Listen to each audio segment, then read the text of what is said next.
You think cruise ship casinos are just harmless entertainment at sea? You're wrong. Because if you walk into that casino thinking it works like the one back home, you won't just lose a few dollars.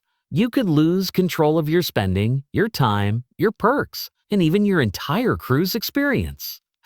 But if you stay with me through this checklist, you'll know exactly how to approach cruise ship casinos the smart way, so you can play cleaner, safer, and with real advantage. Let's walk through this step by step.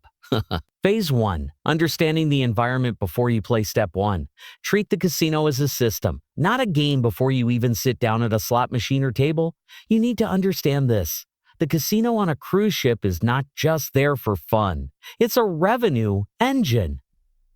Unlike land casinos, cruise casinos operate in a closed ecosystem. There's no competition nearby, no clock, no outside reference point. Why this matters: you are more likely to lose track of time and spending because the environment is designed for it. What goes wrong if you skip this? You think you're casually playing for 30 minutes and suddenly realize you've spent 2 hours and far more money than planned. Pro tip: most cruise casinos don't have windows or visible time references. That's intentional. Always check your watch before sitting down. Step 2. Know that rules can be different at sea. Blackjack payout rules, slot return rates, and betting limits may differ from land casinos. Why this matters: you might assume familiar odds that simply don't exist on board. What goes wrong if you skip this? For example, blackjack might pay 6 of 5 instead of 3-2, which significantly lowers your long-term chances. Insider detail: some ships quietly adjust table rules based on demand. Busy sailings sometimes mean tighter odds. Phase 2. Setting your casino boundaries early. Step 3. Create a cruise-only gambling budget before the ship even sails. Decide your total casino budget for the entire trip. Why this matters: onboard spending is frictionless. You're not handing over cash. You're tapping your cruise card. That disconnect makes overspending easy.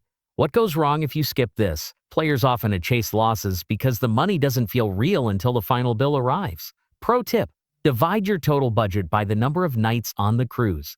Only bring that night's amount with you. Step 4.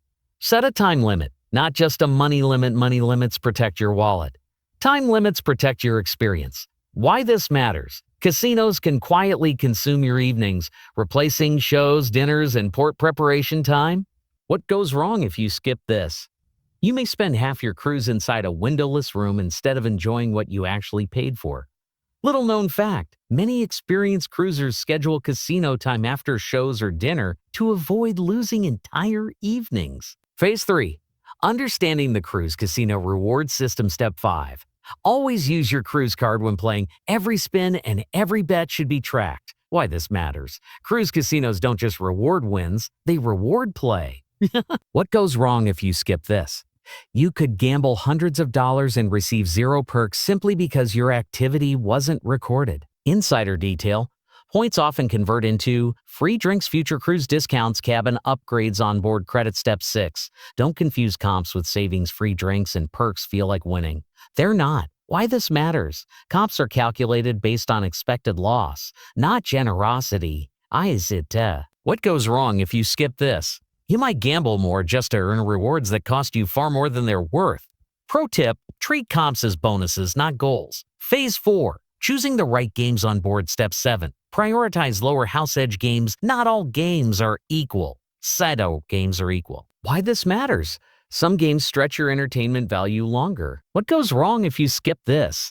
You burn through your budget quickly on high-edge games. Better choices often include blackjack with favorable rules, certain poker formats. Less favorable options often include slots, certain novelty table games. Insider detail: slots are the biggest moneymakers for cruise casinos. That's why they're everywhere.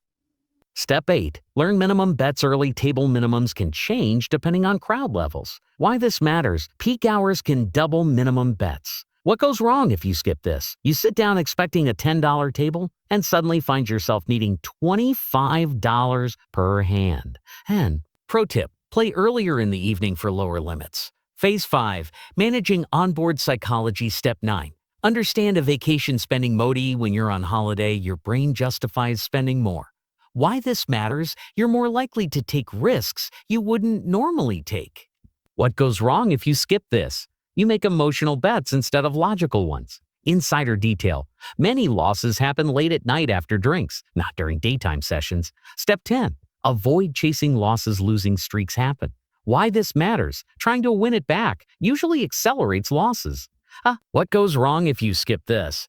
You turn a small loss into a cruise-long regret. Pro tip, set a stop-loss limit for each session. Phase 6. Timing your casino visits strategically. Step 11. Avoid the first night rush. Casinos are busiest when the cruise begins. Why this matters? Crowds increase minimums and reduce flexibility. What goes wrong if you skip this? You may feel pressured into games or limits you didn't plan for.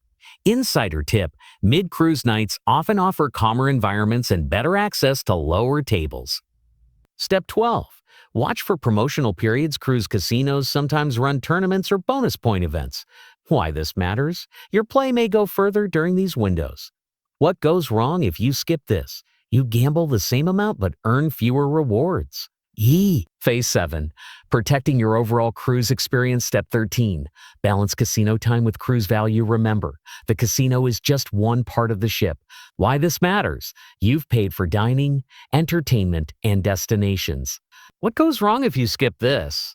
Your cruise becomes a gambling trip instead of a travel experience. Pro tip, limit casino visits to specific time windows. Step 14. Track your spending daily. Check your onboard account regularly. Why this matters? Seeing real numbers prevents surprises. What goes wrong if you skip this? Final day bill shock.